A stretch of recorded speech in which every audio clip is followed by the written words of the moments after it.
And we have 4 rolls for it. Come on. We believe in it. Yeah. So, yeah.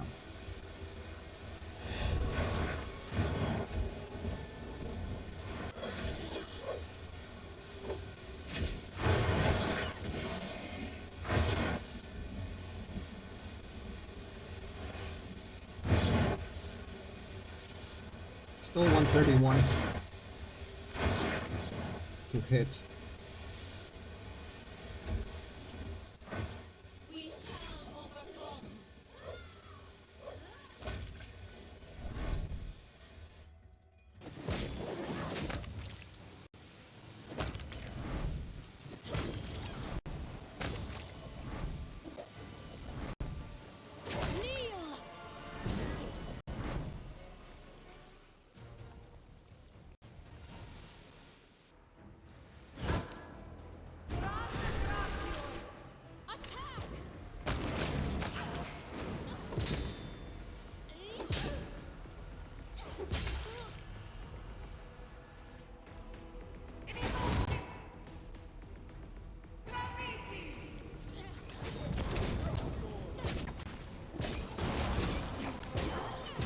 Erastil, so you can still go Paladin, you can start Druid and go Paladin. Erastil is a good deity for that. You can start Lawful Neutral and then make every good action, and by the time you hit the Gray Garrison in Act 1, you'll be Lawful Good, and you can take a Divine Hunter Paladin.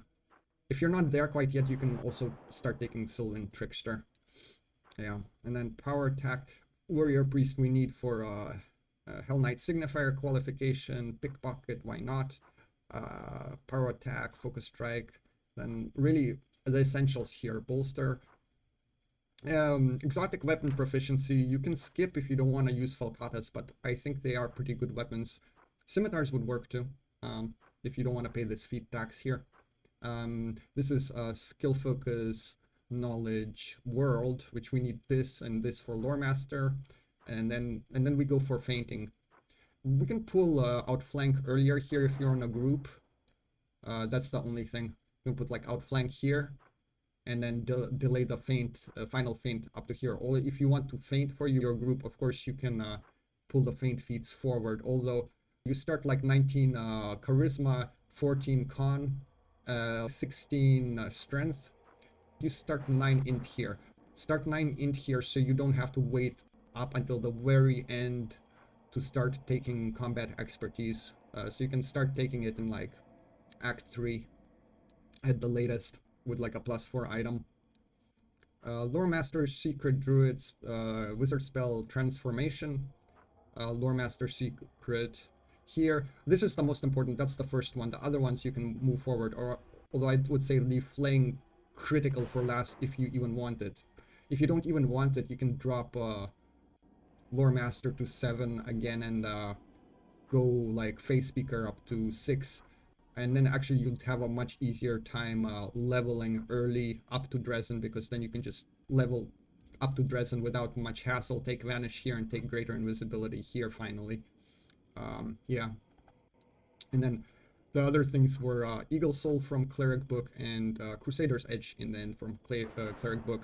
Opportunist is taken because it's a good boost for Swarm when you make clones of yourself. You want to duplicate strong abilities, and Opportunist is a strong ability. Like you can go for that improved, critical, improved, whatnot, also from Rogue Trick. The problem is this thing is a better DPS increase, and for that's why I also chose Falcatas in the end, because even without the Loremaster trick to improve criticals here, they still have decent, I would say, especially with Fortune, a good crit threat range and crit modifier. That's why the Falcatas in the end over the Scimitars. Yeah, and then Druid, yeah, inflamed critical here. Let's see what else. Yeah, so Druid, Plant Domain, it's interesting. It does give you good extra spell slots early for Barkskin, Entangle, and later it gives you access to Mind Blank. You can go Fire Domain as well if you want to blast more, but and especially take Ascendant Element fire in your mythics instead of something I took, but I think Mind Blank plus Greater Invisibility is what you want.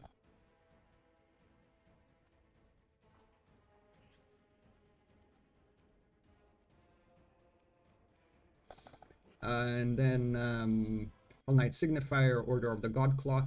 It's a good order, actually. The only thing is, Nail, of course, boosts attack more, but it's only against specific enemies, while God Claw, the bonus is less, but it's against everything, so we take that one.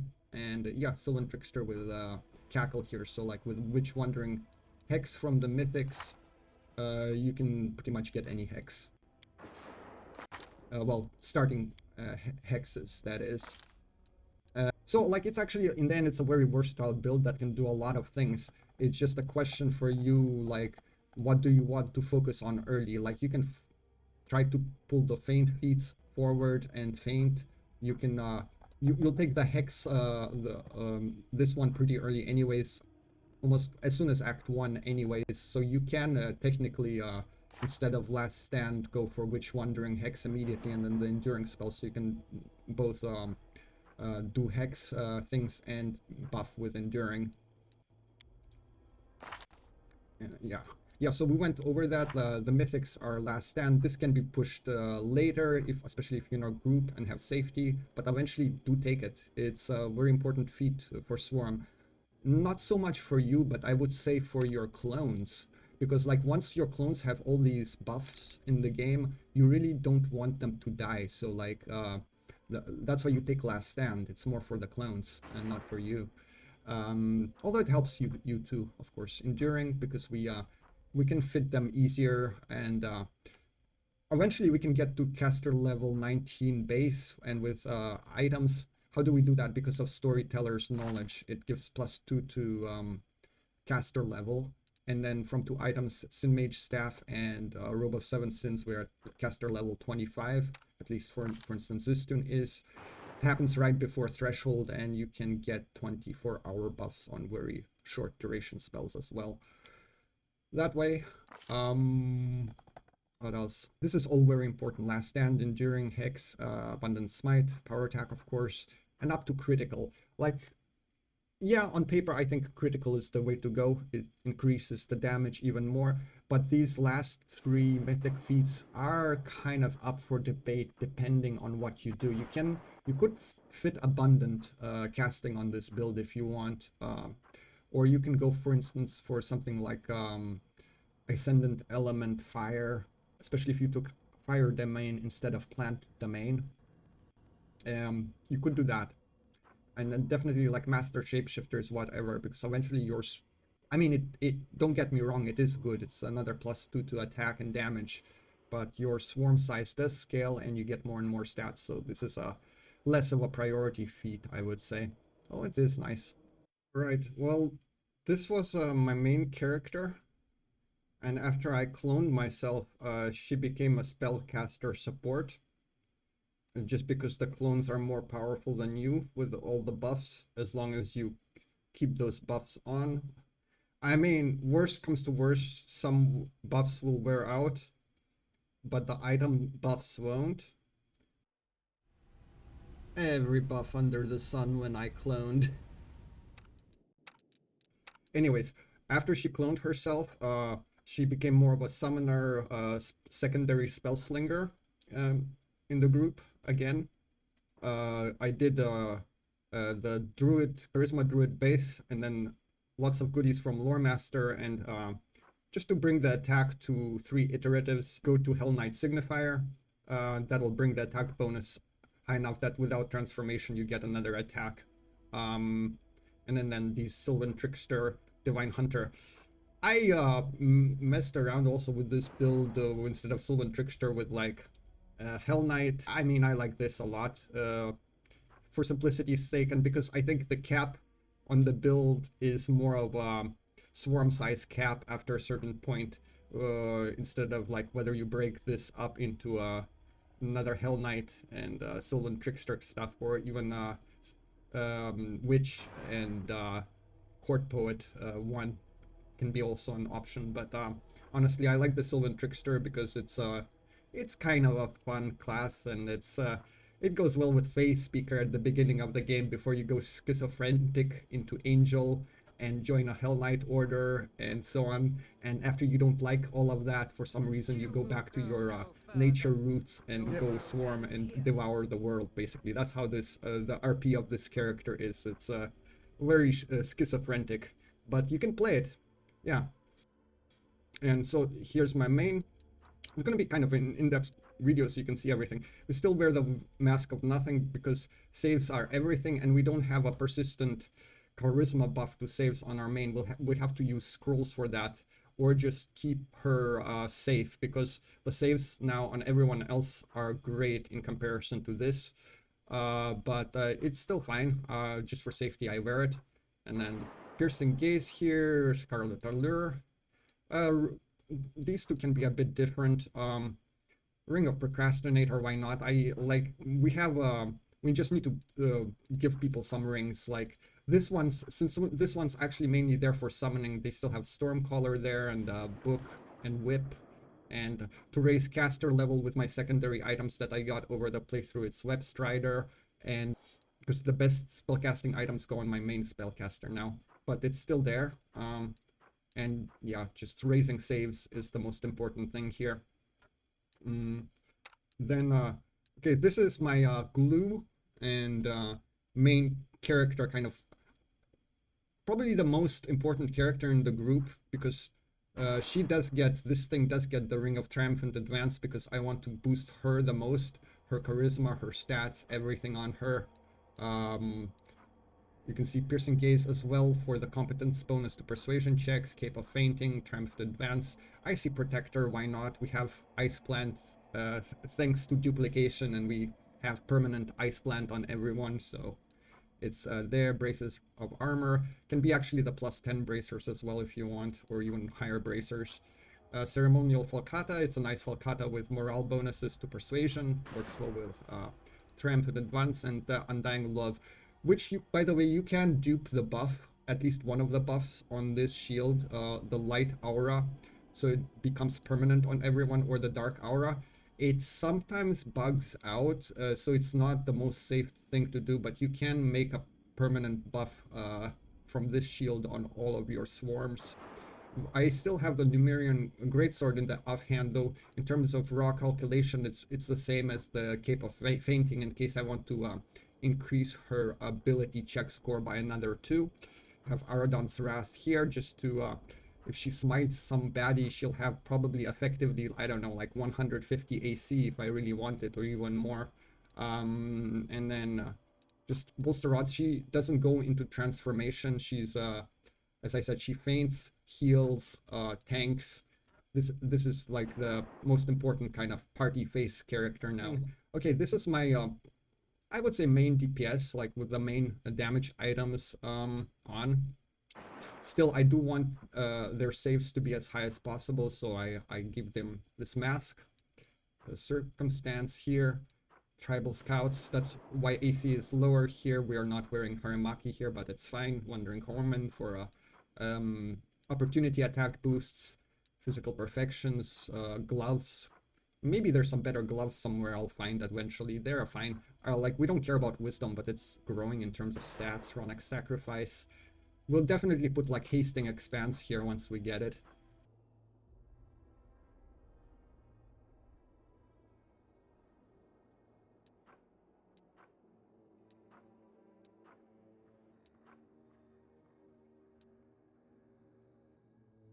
DPS.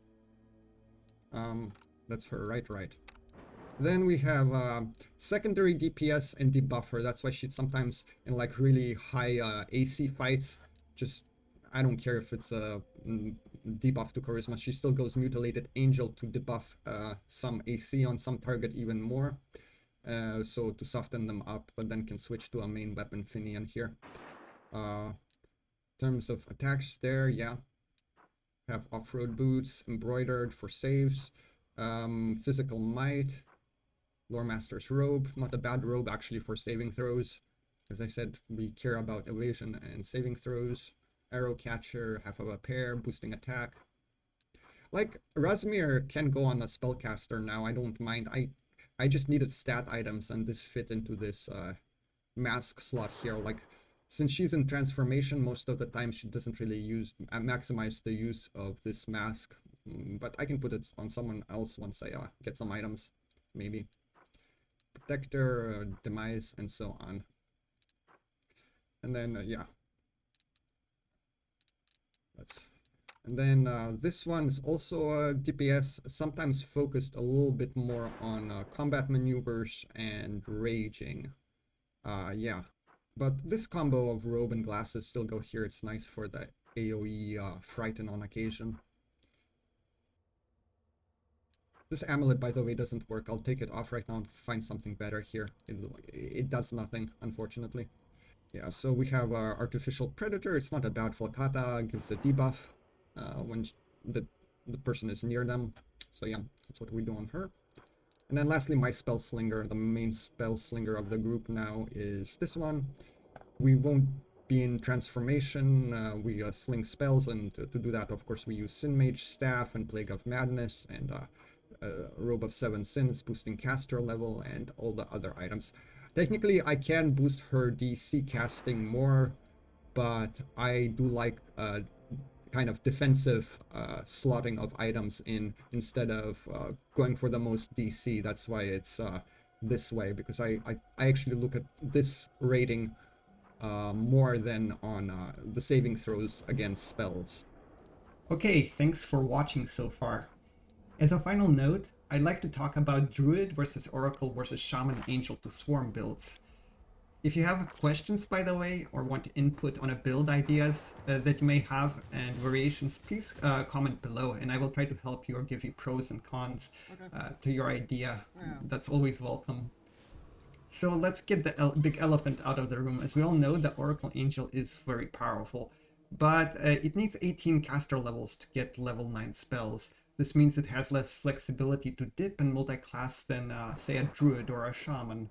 It is more feat efficient though when taking certain mysteries such as battle, for instance, for free crit, free feats, and so on. In ideal cases, we will still not be able to multiclass with a class that gives us native evasion. What I mean by that is that after you have 18 levels in Oracle, the ideal last level, 2 levels, are Paladin and Stigmatized Witch, which means no evasion for you, so you would have a ring slot that you'd always equip evasion rings onto with the Swarm, because evasion is so important for our Swarm builds. And there's enough good rings in the game that it kind of matters, but that's just one of the issues. The other one is that its overall spell list is kind of limited. A lot of the buffs overlap with angel buffs, and to get more and more spells, you basically do have to burn a mythic feat, which is second mystery on them one way or another to get like a spell or two that you really want, and that is also an issue there. So like these two facts that I need to use a mythic feat to purchase extra type of spells to cast on them, and only 2 effective non-caster levels to multiclass them, drove me away from choosing the Oracle for this build. Also because I wanted to, try something that's less popular, I guess, but this is how I justified it. Now for Druid, which I played, especially the Feyspeaker, I think it has the most comprehensive and adaptable spell list, particularly with your choice of domains like plant, as I did here. Though I can see that a pet is very strong, particularly in the early game. If you go for the pet route, I would say drop the Loremaster levels, but keep the 4 Hell Knight Signifier levels, because those are important to raise your base attack bonus. So Hell Knight Signifier, by the way, is pretty good here, although generally it's considered kind of a weaker prestige class, because those levels fix the main downside on the Feyspeaker, which is low half base attack bonus progression, especially if you get into Signifier relatively early after Angel Merge. So that'll really help you. Also reaching 9th level spells at character level 17, we get the option for 3 non-caster type of dips. and that's very nice to round out any weaknesses in the build. And I chose Paladin and Sylvan Trickster as those dips. But I can see that one level of Hell Knight is interesting, or a level of Stigmatized Witch for familiar is also interesting. Well, Witch in case you don't go Sylvan Trickster, then you break down Sylvan Trickster into one Hell Knight, one Stig Witch, basically. And lastly, like the Shaman. Now, the Shaman is serious. I do think it is the strongest Gish on paper when it comes to the merged angels. That's my opinion. You can disregard it, but I think like the strong archetypes here, like Spirit Hunter with its weapon enchants, or the Shadow Shaman with its sneak attacks, can with weapon attacks and the right feats eventually scale the best damage out of, I don't know, out of druids, shamans, and oracles, basically. The issue I have with them is that they're wisdom based, they're not charisma based, and there is no such thing as abundant smite, unfortunately, for that tortured crusader paladin archetype. Otherwise, I'd totally go for them. No court poet integration, of course, but that's a thing. But it's less. Right now I'm comparing, like, if I'm making these guys into like martial gishes. So like a court poet is whatever. It does boost smites on the paladins, so I have to say that. But still, it's if the Tortured Crusader had an abundant type of smite, I'd probably go for this anyways. Now you can of course take 3 levels of Drunken Master here, because you'd still get 9th level spells, but that's the only dip you'd take on them, because you'd have 17 caster levels broken down into something like Shaman, some Loremaster levels, and then 3 Drunken Monk. And in all likelihood that is probably strong enough. But at the same time, like if I really wanted to go for like a crazy Munchkin build that boosts attack through the roof, I can always go on a charisma based tune. I can go Paladin Hell Knight for double smite and still have like a free non-caster level in the end, say on the charisma druid for something like evasion through Hunter Forester, or Stigmatized Witch for the hexes. Yeah, but shamans will do the most damage, I think, weapon damage after buffs. But they do still have also the same issue as Oracle, is that the spell list is not quite complete as the Druid one, and that you basically are still burning a whole Mythic feat in all likelihood for some second spirit and extra spells that you want, and that also appeared to me not really ideal for me. So in the end, yeah, I played with this Feyspeaker Druid. Its path less trodden, but I think you can make quite a powerful build out of it. I thought it had the most access to most spells, particularly strong spells like Greater Invisibility, Mind Blank, Sea Mantle, you name it. And that was important for me when you lose your party as a swarm. So you can still self-buff with all of that. So yeah, so I ran with that. Though, you know, like it won't be a while, but last word, if I do another swarm run, well, there's the Primalist that you can check out. I'm pretty sure it'd be great for it. But like I can see doing another meme wonky build with a Shaman, which was my second kind of consideration, but a Shaman based on charisma that still does these usual Paladin dips for abundant smite, but runs high charisma instead of wisdom, and just smacks things, and you know, just plays like that. Although you still have to keep wisdom at least average, but then go strength and charisma mainly. But yeah, anyways, thank you for watching this one. I'll have the build in the description again in detail, and please comment, like, and let me know if you have questions or anything else. Thanks.